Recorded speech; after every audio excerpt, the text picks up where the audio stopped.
Engagement and experience, and I promise I will come on to talk about the very specific example of our cancer patient group. I'll split that in two bits, and I'll talk about experience first. The experience part of my team, we have responsibility to helping individuals and getting feedback from individuals about their own personal experiences. And that might be when they've had a bad experience and they want to make a complaint.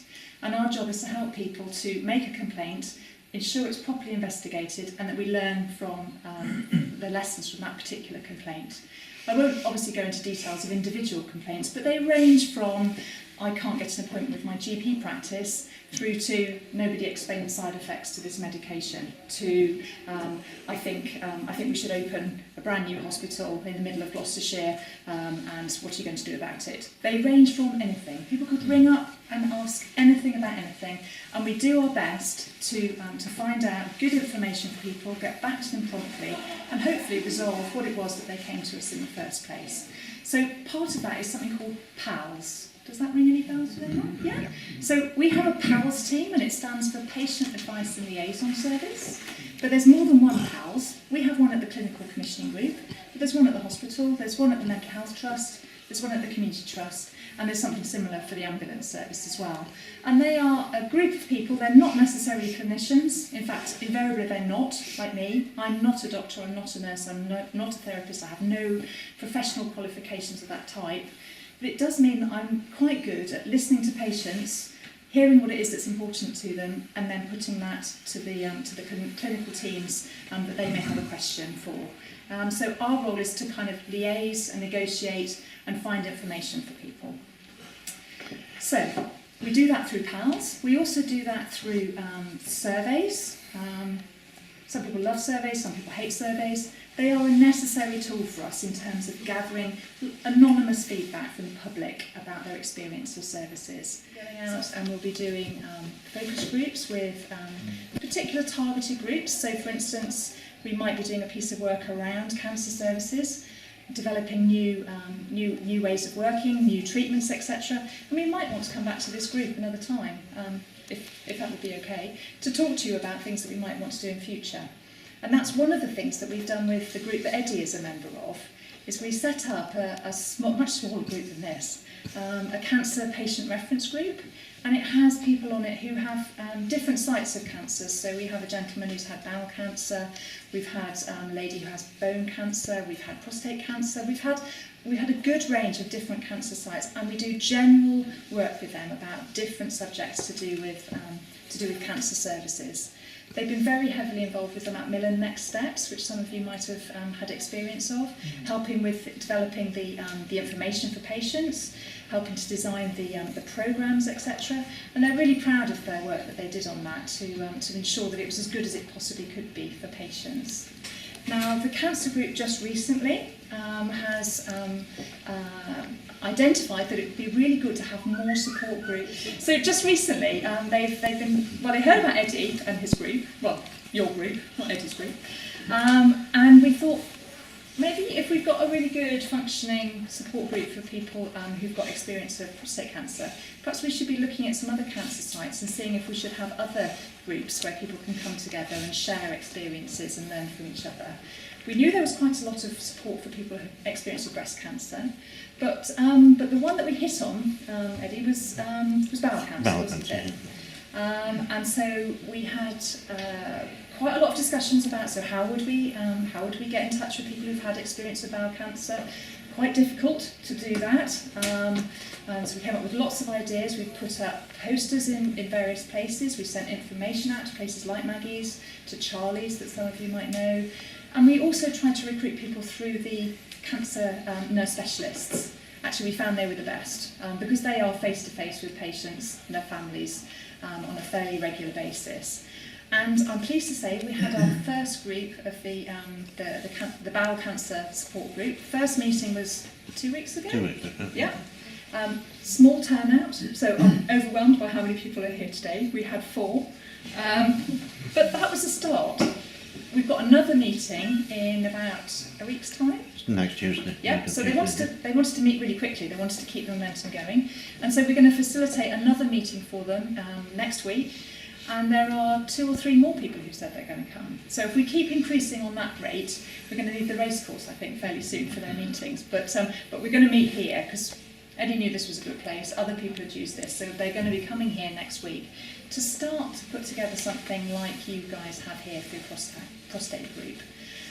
So my team, my job with that group is to help to facilitate getting them together. I'm not an expert on cancer, I wouldn't profess to be. The people who are going to be in the room are going to be the experts because of their experiences. We will have staff here to help them as well, but my job and my team's job is to get the people together and give them the resources they need to help them to achieve what they want to do through their group. So, where was I? You mentioned the bus. I wanted to tell you about the bus. So we're really fortunate in the county to have what we call the information bus. Some of you might have seen it. It's a blue bus, NHS blue. We've used it, yeah. And you guys, I think, have you used it for this particular group? Yeah. Yeah? Yeah, they did, the nurses went round the county. Right. That's right. And a few of us Yeah. pitched up to help. Yeah, so I was going to say to you that it doesn't need to just be when you're going with the NHS. If you want, as a local group, if you want to use it, no charge, to help to promote your group or to promote other support groups, then we would be happy to facilitate that for you.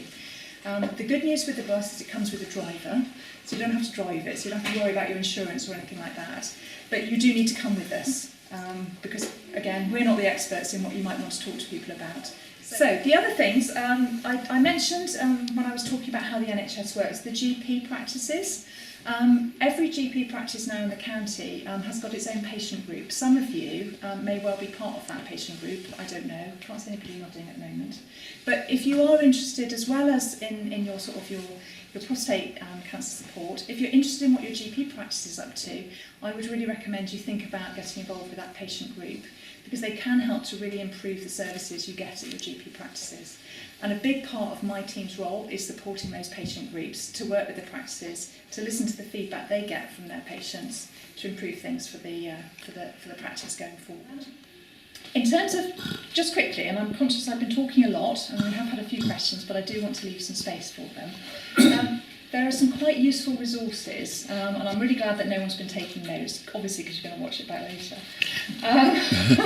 But there are some very useful resources that you might want to share with others about how the NHS works, which have been designed for the general public to get a clear understanding of how the NHS works. I can't recommend strongly enough to you the King's Fund. Some of you might have heard of the King's Fund. They have produced an animation recently, which is very short, but it really encapsulates a lot of what I've said in just a few images. You'll like it. You can perhaps do a link to it from your blog. Sure. I've got the link, the details. I'll send it to you. As I say, I can't recommend it strongly enough. It's very good. The King's Fund are very experienced in all the work they do, but they're very good at trying to explain how the NHS works to the general public. The other thing I wanted to say, I think that was 3, was we have something called G-Care. Now that stands for Gloucestershire Care, but it's an online resource that GP practices use, and it's supposed to standardise the way that they might treat an individual who comes through any door of any GP practice, with options for how they might want to take them through a particular sort of treatment pathway. And we do put information on their national guidance, the sort of referral routes, etc., etc. Now, my colleagues, if you invite them back, they will be able to tell you about what is there around prostate cancer. And they could possibly give you some examples for you to have a look at, so that you can see exactly what it is that the CCG is trying to encourage our local GPs to do. For instance, we've added on to the G-Care. From my area of sort of influence is around patient experience and patient engagement. We've added on information about groups such as yourself onto there, so that the GP, when confronted with a patient that they don't know necessarily terribly well, but they know that they could perhaps signpost them to a group to find out, get some support, etc., etc. So yes, things can go on there at the request of people like myself, people like groups such as yourself. that's useful to all the GPs in the county. So I think it would be very, if you're willing, Oh, yeah. to get colleagues to come down. It might, the other thing I was just going to mention is that we do things called GP masterclasses for cancer services. Have you heard about them before? So we. I know the specialist nurses That's go out right, yeah. to various GP surgeries and Yeah. talk So we to do continuing education, it's called basically, for GPs, because with the best in the world, they are generalists. They are not going to be experts in every single element of the body and the new treatments, etc. So we do run masterclasses that they have something called protected learning time, where they can find out about new techniques, new treatments, new drugs, whatever it might be. And we also hold county-wide cancer-specific masterclasses, which are incredibly well attended, given that they're after the normal working day. They come in, they meet together, they do shared learning, they get presentations from the experts, which then should inform their practice going forward. And as far as I'm aware, we only do that for cancer at the moment. So cancer is ahead of the game in terms of that very focused shared learning around particular treatments. But we can always do it better. So if you guys have got advice about how we can improve that information to the GPs,